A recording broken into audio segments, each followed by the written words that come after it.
Olá, uma boa tarde, noite. Continuo me chamando Armando, um discípulo de Jesus em processo contínuo de restauração. Significa que a cada dia eu estou lutando com o velho Armando, que tenta ressurgir, contra o mundo que tenta me induzir a fazer coisas contra o meu Senhor e contra o inimigo de Deus. Aqueles espíritos ruins, né? A Bíblia tem uma descrição enorme dos espíritos de prostituição, espírito de ira, espírito de malícia.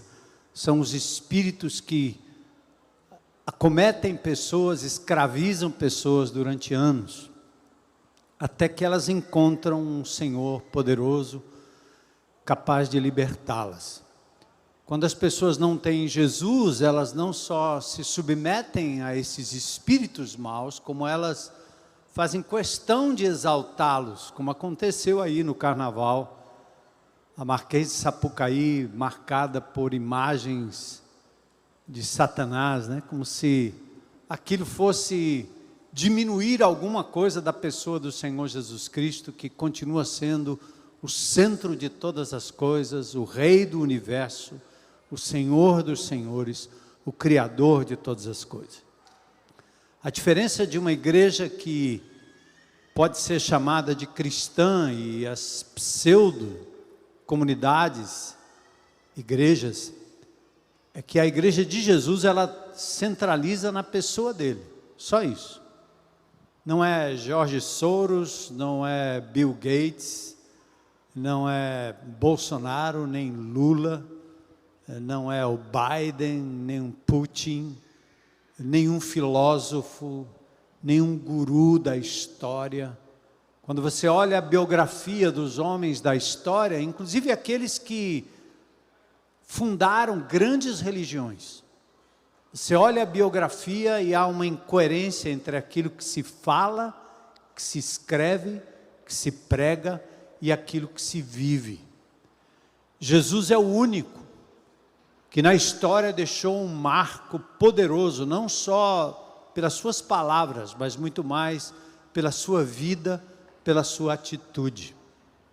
Ele dividiu a história ao meio, antes e depois de Cristo, principalmente para nós aqui do Ocidente. Ele trouxe um marco poderoso, num pequeno país menor do que o estado de Sergipe, mas que por uma forma miraculosa e por conta da profecia bíblica, Israel continua subsistindo a despeito dos aiatolás terem prometido varrer Israel do planeta e ainda continuam a explorar as ogivas nucleares ou a fissura nuclear para tentar de alguma forma destruir aquilo que Deus disse: é meu povo, eu vou preservar. Em 1948 Israel volta a ser um estado.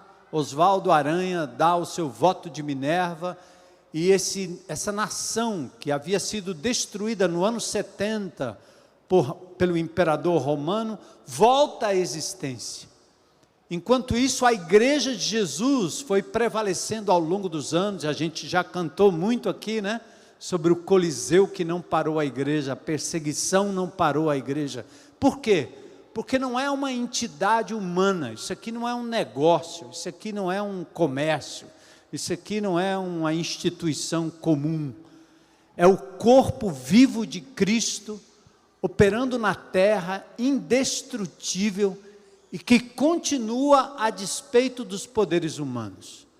E o nosso convite, quando nós nos reunimos aqui, é que você, a despeito de tudo que envolve a sua vida durante a semana, que você no seu dia a dia, no início do seu dia, abra a palavra de Deus e consagre a sua mente, seu coração, suas emoções, o seu corpo a esse Jesus maravilhoso, que foi sim crucificado, mas Ele o foi para pagar o preço da minha e da sua e da nossa condenação. E a ressurreição é o maior fenômeno, não a reencarnação, mas a ressurreição. Meus pais espíritas, eu tenho muito respeito por todas as pessoas que professam diferentes religiões, mas o fato é que cristianismo não combina com reencarnação. Porque Cristo não reencarnou, Ele ressuscitou. O mesmo Jesus que morreu na cruz, com os mesmos cravos, as mesmas marcas, foi o mesmo Senhor que se apresentou vivo a Tomé e disse: põe aqui o teu dedo. Ou seja, Ele tinha as marcas de uma ressurreição. E a ressurreição de Jesus garante não apenas a nossa ressurreição para aqueles que nele creem, mas garante também a vitória sobre o mundo, sobre o pecado e sobre as hostes infernais e os demônios que nos cercam. Então, essa é a essência. Esta igreja, eu estou aqui há 40 anos, e a minha vida tem sido dedicada a proclamar ninguém mais do que Jesus, crucificado, ressuscitado, assunto aos céus, e que reina sobre tudo e todos, e que a despeito de toda a maldade, de toda a desgraça, de todo o erro humano, em breve Ele voltará para buscar aqueles que são seus, estabelecer um reino de justiça, e assim o será. E esta igreja tem a marca de ser uma igreja pop, né? Palavra, obra, pessoa, palavra e obra de Jesus. É nela que nós estamos fundamentados, na pessoa de Jesus. Então, nós estamos aqui seguindo uma série. Essa série significa tomando posse da vitória, significa que nós precisamos, como crentes em Cristo Jesus, não vivermos da emoção simplesmente, embora possamos ter muita emoção. Quando nós louvamos a Deus, nós nos emocionamos, nós nos arrepiamos. Não vivemos por sentimento, não é como eu me sinto. Eu posso até me sentir abandonado, desprezado, não amado por Deus, porque Ele nega fazer coisas que eu gostaria que Ele fizesse, mas isso não muda meu status. Muitas vezes eu não gostava da minha mãe, que me punia duramente, mas nem por isso eu deixava de ser filho dela, sempre filho, filho, sempre filho. E assim é com a nossa relação com Deus. Não são meus sentimentos, não são minhas emoções, mas é a minha razão. Por isso o cristianismo não é uma religião alienada, e quem assim o faz, ou quem se submete a essa alienação, erra e se submete a espíritos enganadores, a falsos profetas, falsa palavra, falsa sensação de que Deus está falando, quando na verdade Ele não está falando nada, tem a ver com aquilo que eu gostaria que Deus fizesse. Então o nosso fundamento é racional. Por isso o apóstolo Paulo fala que a renovação da nossa mente deve ser uma renovação lógica. Nosso culto é lógicos, é lógico, está baseado na palavra, não em emoções. Deus está aqui como Ele está em qualquer outro lugar do planeta. Recentemente eu ouvi falar sobre um grande avivamento acontecendo num determinado lugar, que as pessoas não param de louvar, não param de cantar, não param de chorar, não param disso, não param daquilo, e as pessoas ficam achando que aquele fenômeno tem que ser reproduzido aqui de alguma forma. Vamos tentar fazer, porque deve ser uma coisa sensacional. Sensacional é quando você acorda de manhã, abre a palavra de Deus, coloca o seu joelho no chão, e Deus fala com você. Isso aí é avivamento, isso é poder de Deus, amém? Porque o mesmo Deus que está lá é o mesmo que está aqui, o mesmo que se manifesta lá é o mesmo que se manifesta aqui. Como é que Deus faria uma coisa tão localizada desse jeito? Na verdade, Ele pode até fazer para um propósito qualquer, mas está à nossa disposição. Eu quero abrir o nosso segundo momento. O primeiro foi falando sobre a importância da crucificação de Jesus. A cruz de Jesus, ela matou o poder que o pecado tinha sobre a minha vida. A cruz de Jesus, a crucificação, livrou-me da condenação eterna, porque Jesus assumiu o meu lugar diante do justo juiz. Mas agora nós vamos ver o poder da ressurreição. Mais do que a esperança de que um dia, mesmo indo para o cemitério, mesmo tendo meu corpo enterrado, mesmo que transforme meu corpo em cinzas, um dia eu ressuscitarei, porque Jesus ressuscitou e Ele garantiu que isso vai acontecer. àqueles que nele creem. Mas hoje nós queremos ver não apenas esse fenômeno poderoso de esperança da nossa ressurreição, mas o que de verdade representou a ressurreição de Jesus para a minha santificação, para a minha vida diária.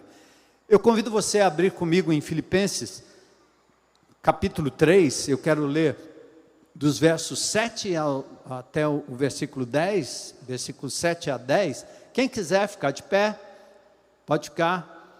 Quem não quiser pode ficar sentadinho e nós vamos trabalhar o texto hoje.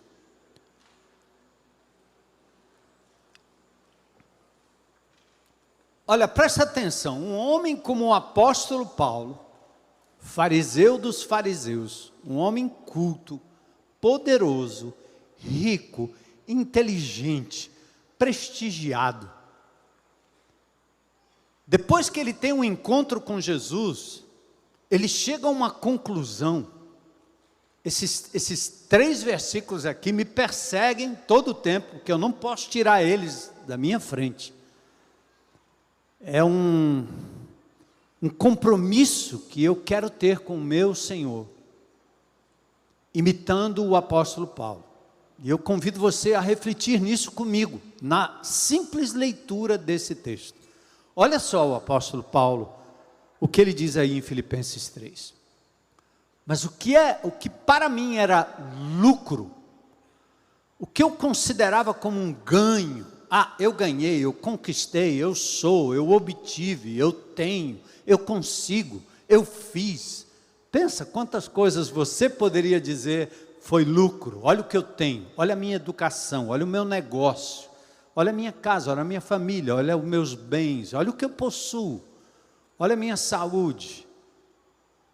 Paulo diz, o que para mim era lucro, isto considerei perda por causa de Cristo. Que Paulo está dizendo que existe a possibilidade de tudo aquilo que nós temos e somos serem exatamente obstáculos para que a gente entenda e se renda totalmente ao senhorio de Jesus. Paulo diz, tudo isso eu considerei perda para ganhar a Cristo. Sim, deveras considero tudo como perda, por causa da sublimidade do conhecimento de Cristo Jesus. Presta atenção nessa palavra conhecimento, gnosko, conhecer, entender, ir atrás, me aproximar. Essa palavra ela é tão forte que ela traduz inclusive uma relação íntima entre duas pessoas. É conhecer Jesus de verdade, não é saber sobre, mas é ter intimidade. Ele diz, por causa da sublimidade do conhecimento de Cristo Jesus, meu Senhor. Quando ele diz isso, ele está dizendo, ele é dono de tudo. Não abra sua boca para dizer Jesus é Senhor, se você não realmente significa no seu coração e no seu entendimento. Porque o diabo é astuto, ele sabe que você está falando meia verdade. Ele é dono de algumas áreas da sua vida e talvez não de outras áreas. Quando você diz Cristo é Senhor, ele é dono de tudo. Eu perdi tudo para ganhar a Cristo, o conhecimento do meu Senhor, por amor do qual perdi todas as coisas e as considero como refúgio. A palavra grega aí é esterco. O que é que eu sou? O que é que eu ganhei? O que é que eu obtive na minha vida? Paulo diz, eu considero tudo isso como esterco, por amor do qual perdi todas as coisas e considero como refúgio. Para quê? Para ganhar a Cristo. Olha que lindo. E ser achado nele, ser encontrado nele, com ele, estando confiado totalmente nele, não tendo justiça própria. Não sou eu, não é o que eu faço, não é o que eu fiz, não são minhas opções, é Ele que faz através de mim, não pela justiça própria que procede da lei, porque quando você só seguia pelos mandamentos, você obedece e se acha o dono de tudo. Eu obedeci e está tudo resolvido. Senão a que é mediante a fé em Cristo, a justiça que procede de Deus baseada na fé. E olha o verso 10, que lindo. Esse texto não mostra a interjeição que existe aqui. O apóstolo Paulo está dizendo assim: como eu gostaria. Pense numa coisa que você deseja muito. Paulo está dizendo isso. Como eu gostaria de conhecer Jesus e o poder da sua ressurreição. Olha aí como é importante o que nós estamos aqui trazendo para vocês. O anelo de Paulo era conhecer o Senhor e o poder da ressurreição, a comunhão dos seus sofrimentos e conformando-se com Ele na sua morte, é o grande anelo do apóstolo Paulo. Senhor, abre os nossos olhos hoje à noite, abre o nosso coração, ajuda-nos, Senhor, a nos despir de tudo, a reconhecermos que nós não somos nada, o Senhor é tudo, que nós não temos nada, o Senhor é dono de tudo. Ajuda-nos, Senhor, para que possamos experimentar esse poder maravilhoso que há nos atos de Jesus, na ressurreição. Hoje à noite, abre o nosso coração, o nosso entendimento, firma os nossos passos em Ti, para que vençamos o pecado, o mundo e o diabo.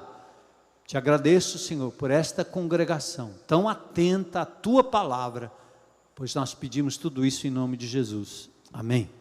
Podem sentar.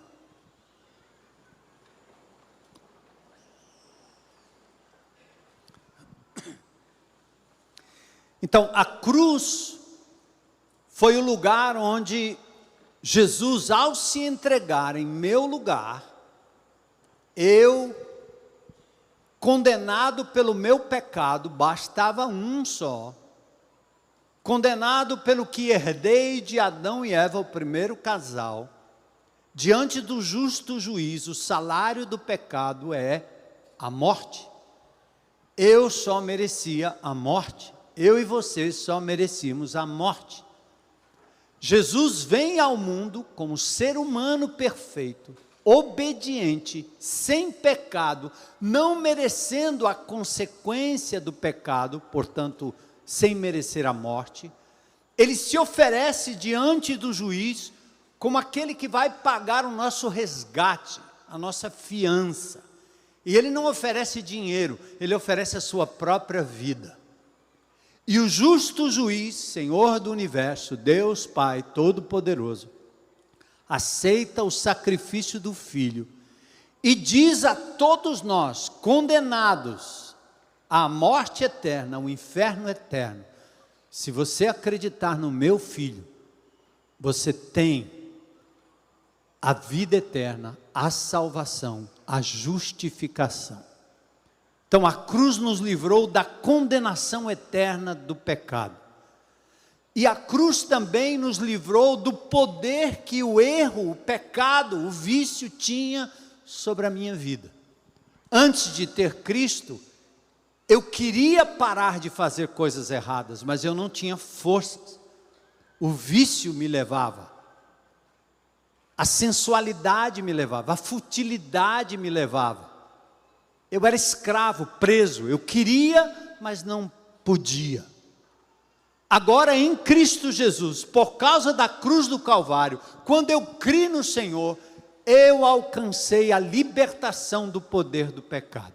Hoje de manhã eu sentei numa roda com uma senhora que chorava muito, aliás uma jovem, e ela contou que depois de convertida, acostumada a ir para o carnaval em Olinda, ela foi, depois de convertida, e aquilo que para ela era a festa do momento, a bebida, os amigos, o trio elétrico, aquela zoeira toda, ela disse: eu não consegui mais, aquele não era mais o meu lugar. E as pessoas diziam: por que você está agindo tão estranhamente? Eu estava dizendo: aconteceu exatamente como aconteceu comigo. Aquilo que me prendia, que me levava, que me induzia, que me puxava através dos meus amigos, através da moda, do que é politicamente correto. Eu não tinha forças para resistir àquilo, embora soubesse que aquilo fazia mal para mim, como você sabe na sua própria vida.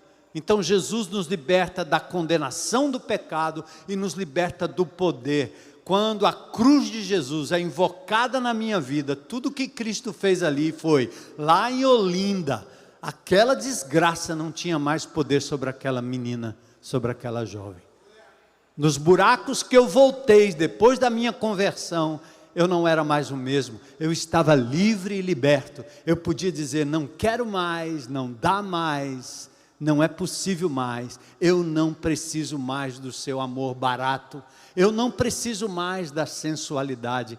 Então o que antes me escravizava, agora não tinha mais poder para me escravizar. Mas e a ressurreição? A ressurreição é a capacitação de que necessitamos para obedecer a Deus e tomarmos posse das virtudes cristãs. Entenda, você outrora andava no mundo, seus costumes eram de alguém sem Cristo, sem Deus, sem palavra.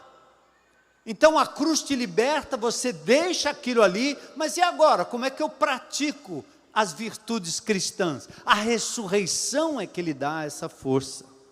É como um paralítico. Imagine uma criança com poliomielite, paralisia que vem nos membros inferiores, perda da força muscular, reflexos provocados por um polivírus que se aloja exatamente no intestino. O vírus paralisante é o pecado na minha vida. Nós nascemos assim. A cruz, ela elimina o poder deste vírus, mas a ressurreição devolve a força muscular, para que então possamos aprender a caminhar de novo. É um exercício, gente, paciência. Não há milagres instantâneos. Quem faz isso está explorando a boa-fé do povo, como acontece em alguns nichos aqui no nosso estado, onde você vai lá, o povo atrás de um milagre instantâneo. Ou como muitos crentes em Cristo Jesus gravitam de igreja em igreja, de pregação em pregação, porque querem resolver o problema do fígado, do estômago, da coluna, do coração, da cabeça. Querem milagres instantâneos. Traz meu marido, traz meu filho, faz isso, Senhor. Então os líderes, eles sabem como usar as pessoas, é fácil. Você engana muita gente quando oferece às pessoas o que elas querem. Mas o maior milagre que poderia transformar o nosso país, o mundo inteiro, não está na cura do problema físico. Não é curar o coração, não é curar o fígado, não é curar o estômago, é caráter. O maior milagre é mudança de caráter. É alguém que roubava, parar de roubar e trabalhar com suas próprias mãos. Esse é o milagre. Vocês querem? O maior milagre é um homem que maltrata a sua esposa passar a amar a sua esposa. Esse é o milagre. Alguém preguiçoso começar a trabalhar. Esse é o milagre. Alguém que fala mal dos outros, maledicente, passar a bendizer as pessoas. Esse é o milagre. Alguém irado se tornar uma pessoa ponderada. Esse é um milagre. Quem quer esse milagre? Amém. Alguns. Não é? Esse é o milagre. Então a ressurreição de Jesus é exatamente esse poder para a gente poder aprender, aí sim, a praticar obras segundo o caráter de Cristo. Quando Jesus cura o paralítico, Ele cura o paralítico e diz, toma teu leito e anda. Será que o cara saiu correndo? Talvez não. Saiu reaprendendo. Lázaro, vem para fora. Aí Jesus diz, vai lá e desata os paradrapos aí, porque ele não vai sair do canto. Está vivo, mas está paralisado, entende? Você entrega a sua vida a Jesus, aí é um processo. Por isso, a palavra-chave é obediência. O processo de cura, a aplicação do potencial divino de restauração requer uma resposta, uma atitude, um coração crédulo e obediente, que ouve a palavra e toma o leito e sai andando. E não fique esperando que o Senhor translade você de um lugar para o outro. Jesus é o exemplo de obediência. Nós somos imitadores de Cristo, nós somos discípulos de Jesus Cristo. E tudo que Jesus nos manda, Ele faz. Hebreus capítulo 5, versos 7 a 9 diz: durante os seus dias da vida terrena, Jesus ofereceu orações e súplicas em alta voz com lágrimas. Aquele que o podia salvar da morte, sendo ouvido por causa da sua reverente submissão. Olha que coisa linda esse texto. Gente, atentem. Embora sendo filho, não, volta lá. Pode voltar. Embora sendo filho, ele, o que, gente? Ele aprendeu a obedecer por meio daquilo que sofreu. Ele se submeteu. Jesus não merecia a morte, por isso que ele pede ao Pai: se possível, passa de mim esse cálice amargo sem que eu beba, esse fel, essa morte que eu não mereço.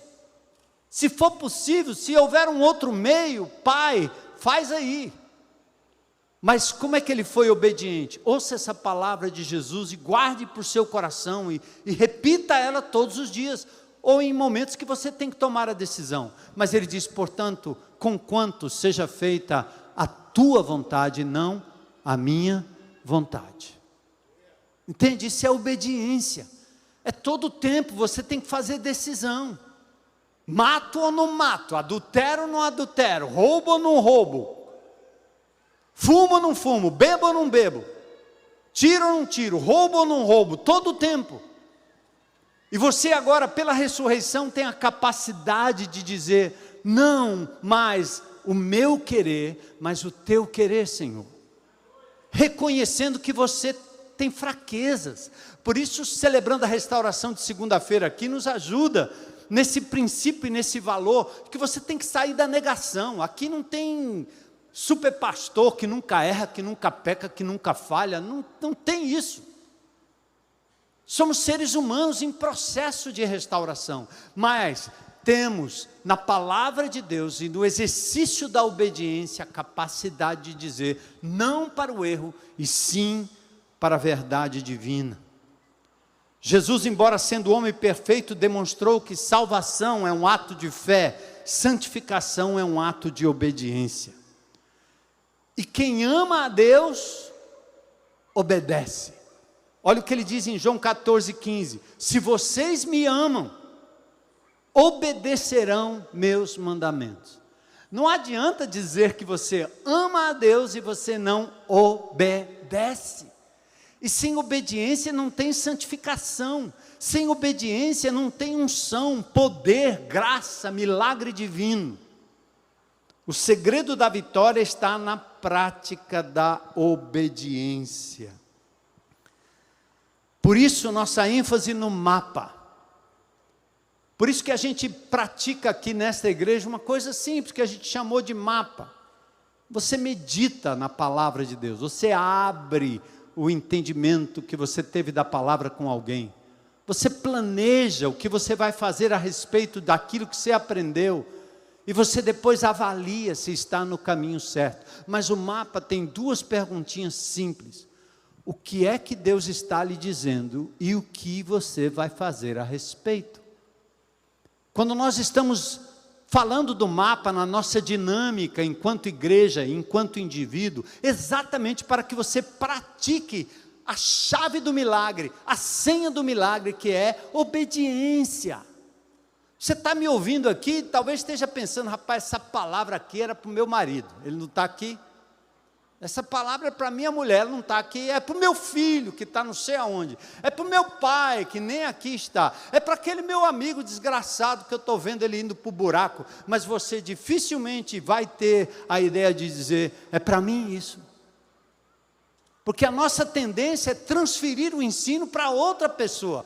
Nós imitamos aquilo que acontece no culto. No culto o pastor fala publicamente para todo mundo: vocês precisam, de vez em quando eu digo nós precisamos, mas você aprende no culto esse tipo de prática. Então, crente velho não gosta do GR. Por que ele não gosta do GR? Porque quando ele senta no GR, ele quer dar biblada na cabeça dos outros. Ele quer ensinar o outro, ele quer repreender o outro. Ele quer, assim ele faz com o filho, faz com a mulher, faz com todo mundo. Ele quer meter Bíblia na cabeça dos outros. Ao invés de usar a palavra de Deus para a sua própria vida e testemunhar daquilo que Deus faz em você. Aprenda aí, crente velho, como eu. Quem tem mais de 50 e poucos anos de convertido, aprenda isso, sente numa roda e diga assim: esta palavra mudou a minha vida, eu deixei de fazer isso e agora estou fazendo aquilo. É o seu testemunho. Lembra do cego? Eu era cego e agora? Pronto, é só isso.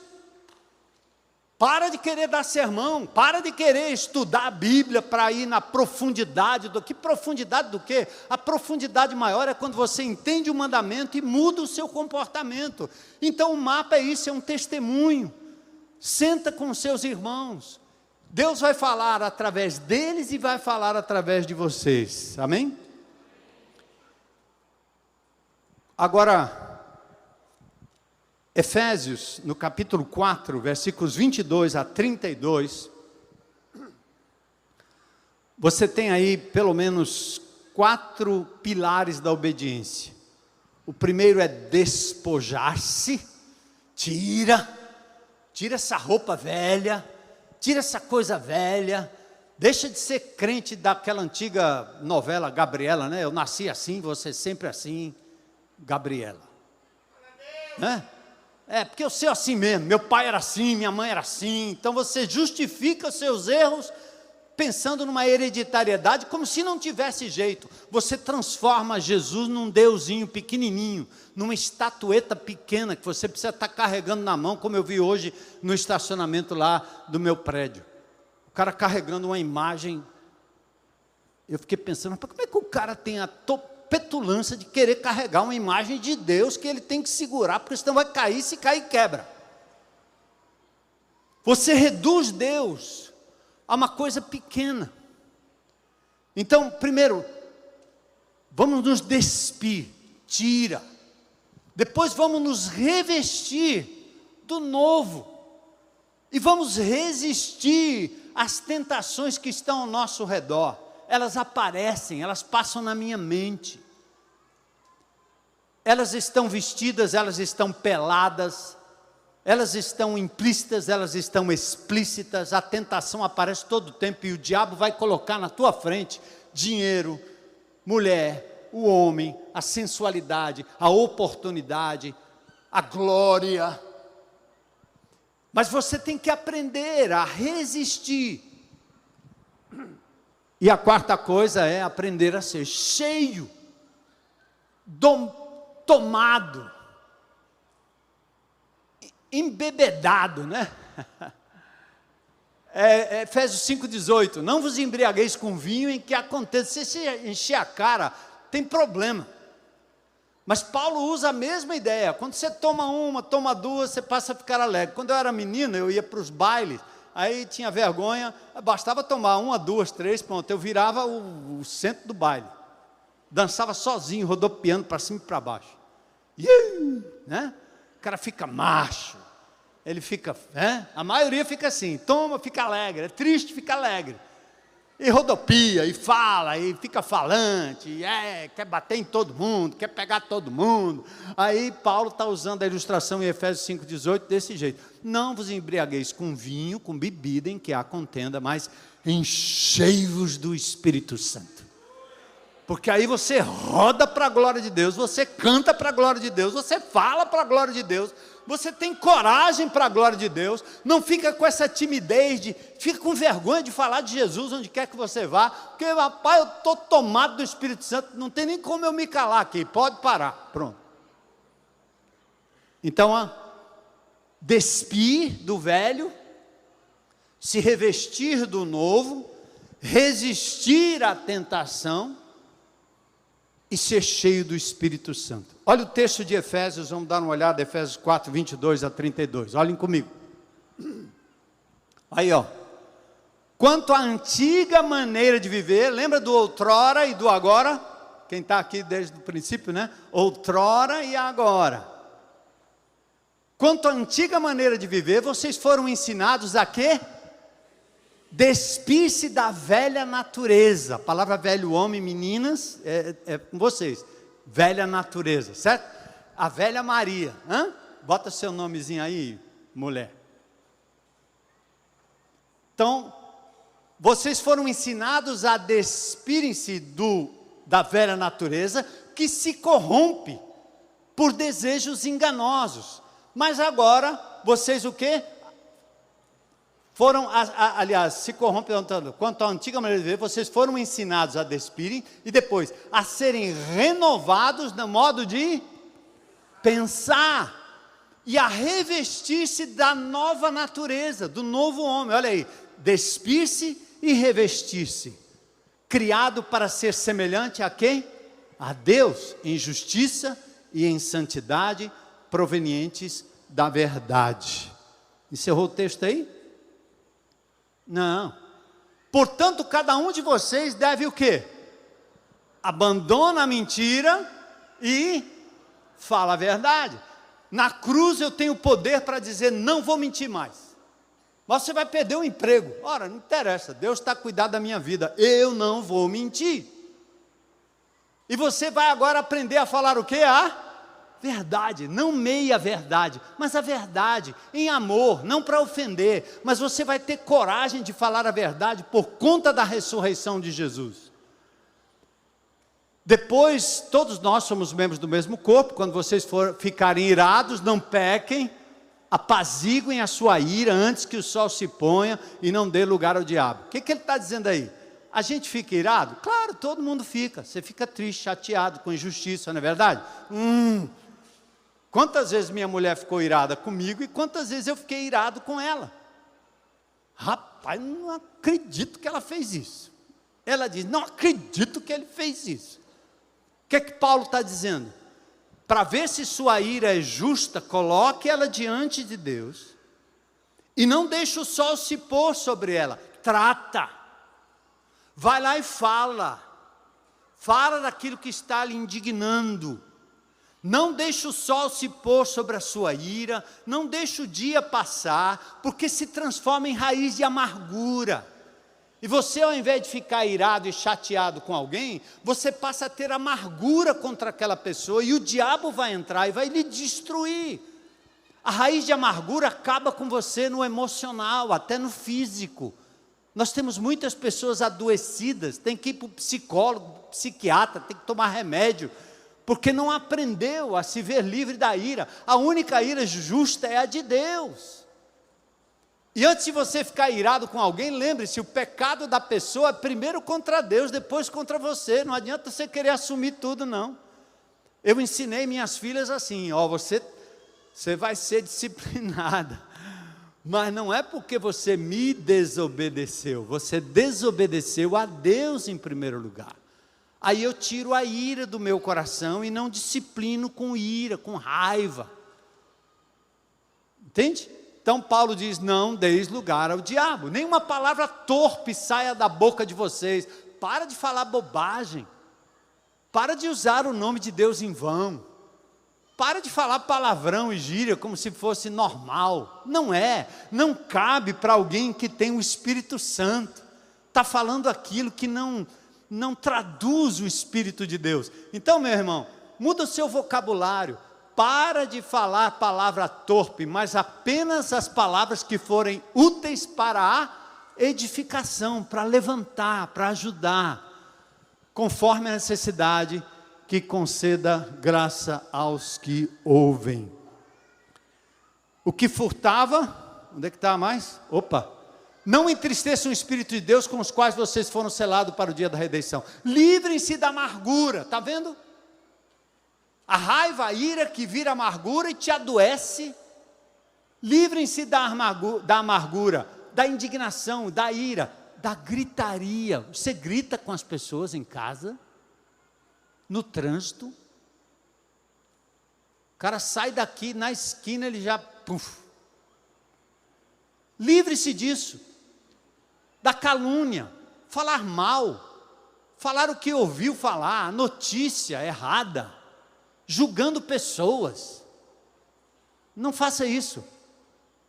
Livre-se da maldade, mas sejam, através da ressurreição, você tem poder agora para ser bondoso, compassivo uns com os outros, perdoando-se mutuamente, assim como Cristo também vos perdoou. Lindo isso. Então, obediência é a chave para a gente tomar posse da vitória. Obedecer. Agora você tem a capacidade em Cristo para cumprir a palavra, obedecer a palavra e ter o seu caráter transformado. Atentem para uma coisa. Agora vamos falar qual é a motivação que eu tenho para ser obediente. Por favor, obediência não é por medo. Por isso não adianta você dizer assim, se eu pecar eu perco a salvação. Isso é um medo imposto. A pessoa diz, você vai perder a salvação, então não peca. Aí você não peca com medo de perder a salvação. Ou motivação fútil, falsa, errada, sem base bíblica. Não tenha medo da polícia. Tem gente que vê uma sirene e estremece tudinho. Está errado.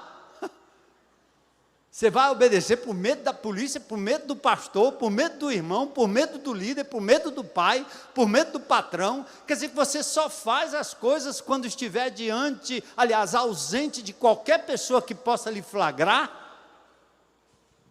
Esqueceu que Deus é onipresente, onisciente.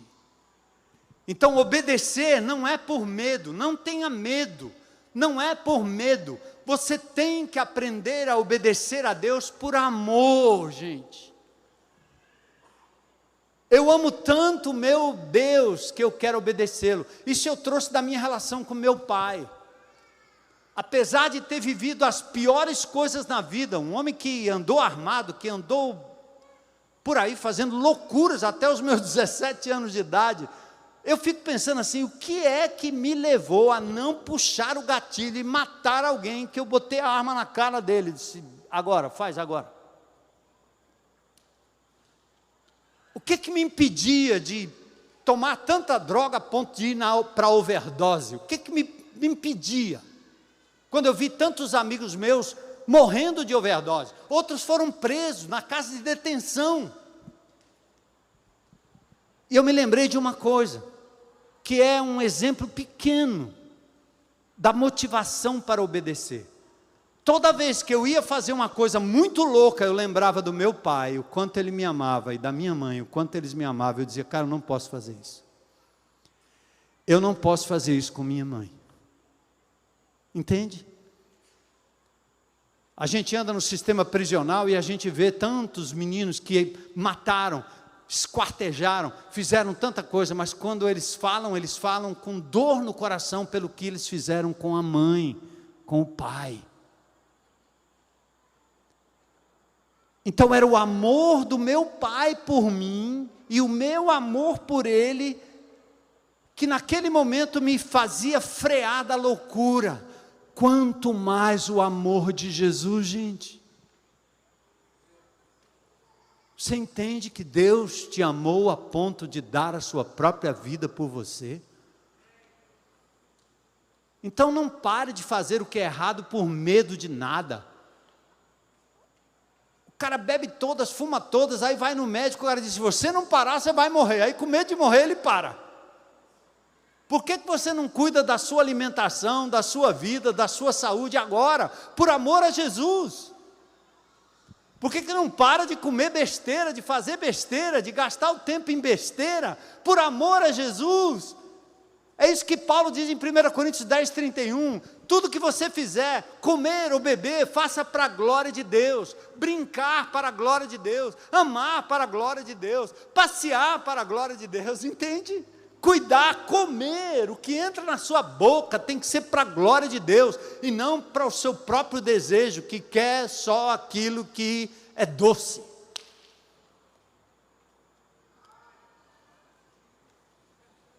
Então, obediência tem que ser não por medo, mas por amor, amém? Eu quero obedecer por amor. Diga isso comigo. Eu quero obedecer por amor. Lindo isso. Então a santificação é, acima de tudo, positiva. Quando a gente pensa na Bíblia, nos mandamentos, a gente pensa que Deus é um estraga-prazer, né? Rapaz, lá vem, eu vou me converter e agora Ele não quer mais que eu faça sexo, que eu transe, que eu beba, que eu brinque, que eu pule, que eu torça, que eu jogue, nada pode. E aí, eu me lembro na época que eu me converti, tinha umas religiões que você não podia nada, não pode jogar futebol, não pode usar roupa não sei da onde, não pode usar o cabelo não sei do que. Então, eram tantas regras, que eu dizia, rapaz, esse Deus é um estraga-prazer, como é isso aí? Eu era tão invocado com isso que eu fui desafiar, né? Eu disse, não, é um negócio de vou para a igreja não, vou lá para o meio do buraco de novo. Quando eu cheguei lá, Deus foi mostrando com o meu coração que aquele lugar não era mais aquele lugar para mim. E eu fui aprendendo depois que santificação, ela é positiva. E presta atenção, se Deus coloca alguns mandamentos para nós no Novo Testamento, é porque Ele quer construir na minha vida e na sua vida uma cerca para você não cair.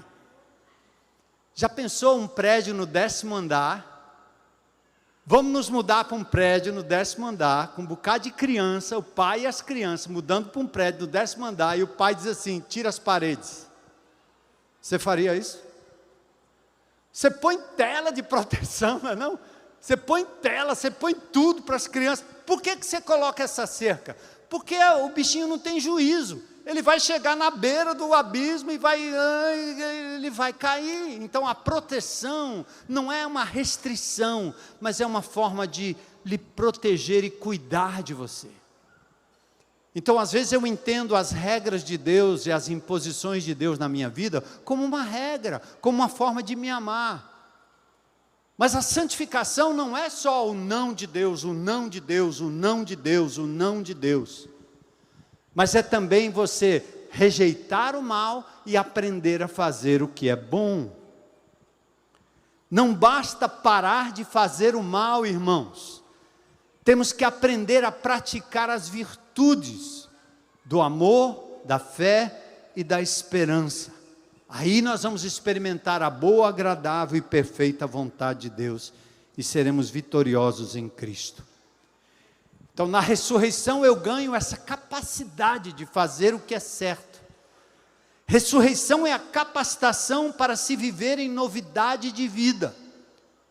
O novo nascimento indica que eu tenho uma nova natureza capaz de dizer não à velha e sim para viver diário com base no amor, na fé e na esperança. Todo benefício está na ressurreição. Cristo ressuscitou e nos fez viver uma nova vida. Nova vida. Por isso Paulo dá tanta importância ao conhecimento do poder da ressurreição. Em Efésios 1, 19 e 20, ele fala da revelação, do pleno conhecimento, do poder que operou em Cristo na sua ressurreição. E nós lemos aqui no início, em Filipenses 3, 10, eu quero conhecer a Cristo e o poder da sua ressurreição. Hoje à noite vocês estão tomando conhecimento de que na ressurreição de Cristo há poder para você agora não só deixar de fazer o que é errado, mas praticar aquilo que é certo de acordo com a nova natureza. Eu tomo posse disso em nome de Jesus. Amém? O erro mais grave é ignorar, é não obedecer, é não tomar posse dessa provisão. Deus não quer que você viva pelas suas próprias forças. Não, eu sou uma pessoa digna. Não, eu sou uma pessoa de bem. Não, eu sou uma pessoa justa. Jesus disse, sem mim vocês não podem fazer nada. Você precisa depender de Deus para ter uma constância na vida. E até fazendo o bem, ter a motivação correta.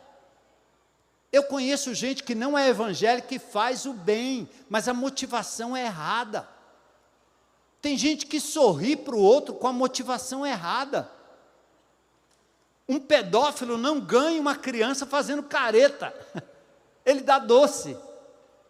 Ele se apresenta de uma forma maravilhosa e linda. O inimigo, ele não se apresenta como aquele bicho feio que estava na Marquês de Sapucaí, não. Ele é bonito. Então atente para isso. Vocês não podem fazer nada se não for pelo poder que há em Cristo Jesus. O paralítico não anda com suas próprias forças, mas quando ele é liberto da doença, ele pode aprender a andar. Entenderam? O morto não ressuscita sozinho, mas quando ele recebe o comando do Criador, levanta-te, Lázaro, ele levanta.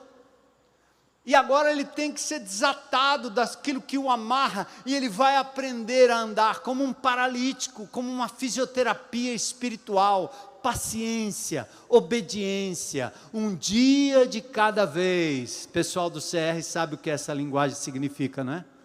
Limpo só por hoje.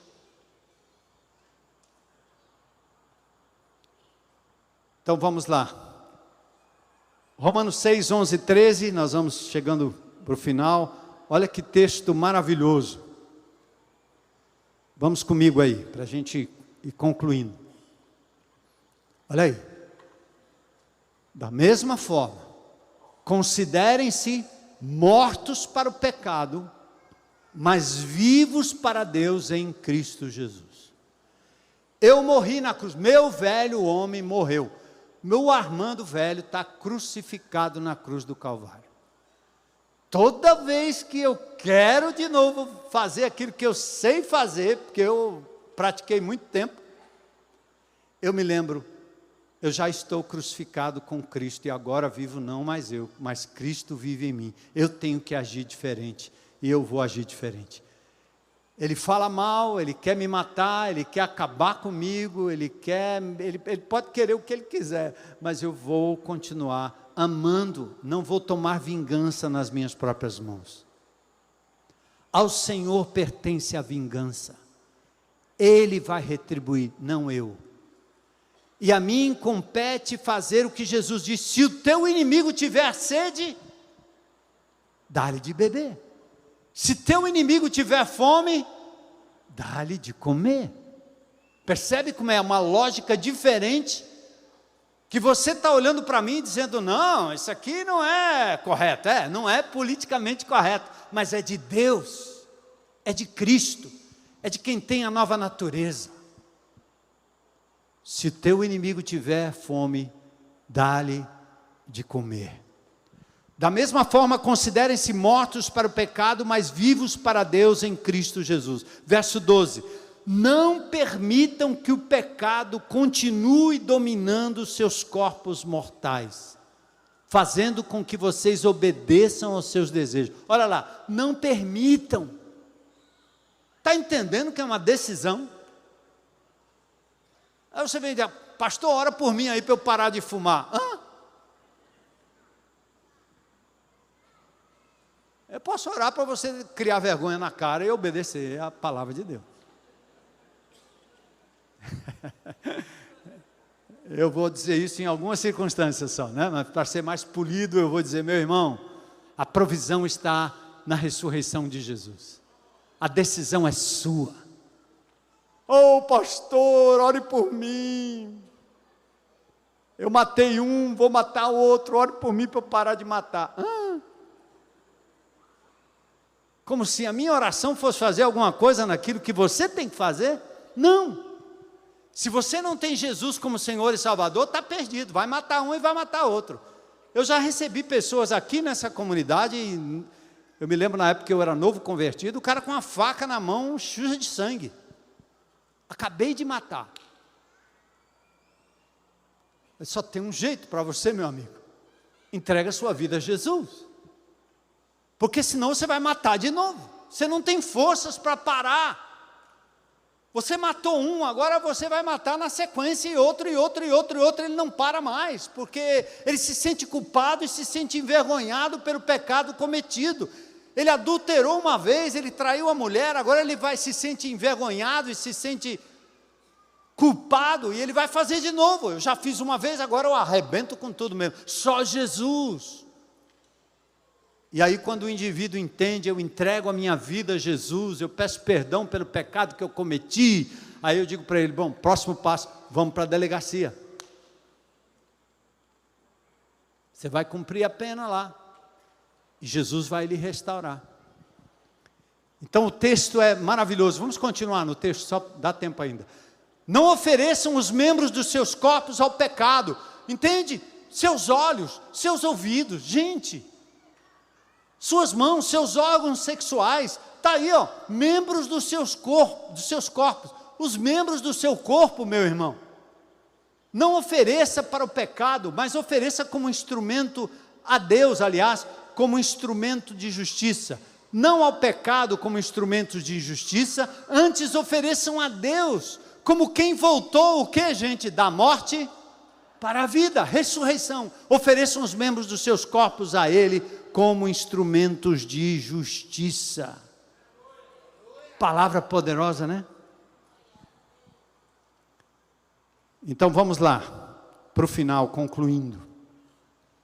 Eu quero concluir lá com o slide 42, lá no finalzinho, gente. Cristo na cruz anulou o poder do pecado, do mundo e do diabo. Por isso você pode parar de praticar o que é errado. Amém? A chave da vitória.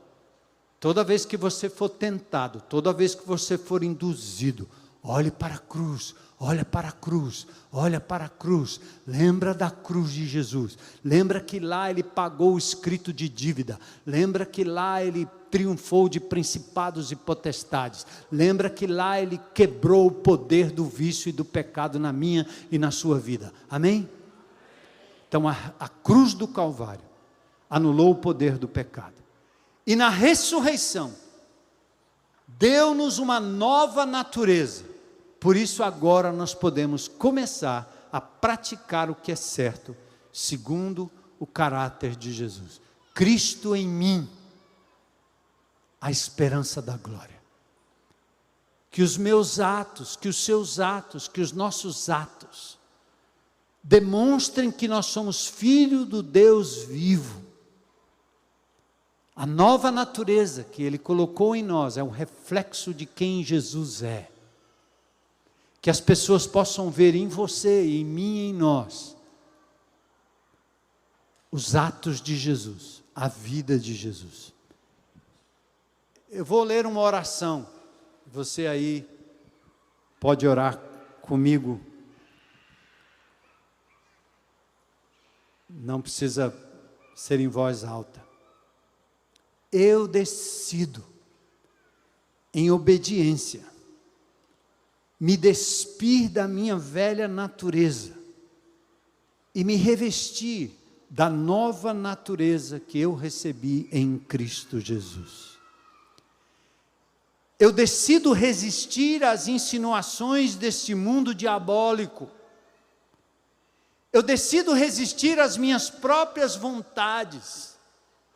Eu decido entregar a minha mente, minhas emoções, os membros do meu corpo, ao meu Senhor e Salvador Jesus, para fazer o que é certo, segundo a sua vontade. Pausa aí um pouco, se quiser. E ora. O que Deus lhe falou hoje à noite? O que você pretende fazer a respeito? Não na sua força, mas na força do Senhor. E talvez haja alguém aqui, nesse auditório. Alguém que nos ouve lá na internet. Que ainda não experimentou esse poder libertador do vício, do erro, do pecado. Que foram descritos aqui de várias formas. E você tem vivido uma vida derrotada. Você tenta e não consegue. Eu entendo. Paulo entendia tanto que uma hora ele grita: miserável homem que sou, quem me livrará do corpo dessa morte? Quem pode me livrar disso? Jesus pode. Aí eu quero convidar qualquer pessoa nesse auditório que gostaria de hoje à noite dizer: a minha vida eu entrego a Jesus. Creio que Ele é poderoso para me salvar, para me libertar. E eu quero fazer essa entrega agora. Alguém aí na internet? Alguém aqui nesse auditório? Se você tiver coragem, levante a sua mão. Glória a Deus. Aleluia. Aleluia. Glória a Deus. Olha, por que a gente pede manifestação pública? Mateus capítulo 10, Jesus diz assim: aquele que me confessar diante dos homens, eu confessarei diante do meu Pai que está nos céus. Público, aberto, para que o inimigo de Deus veja, ouça, saiba, que esta vida que se entregou aqui, ela não pertence mais ao inimigo, mas ao Senhor Jesus. Ô glória!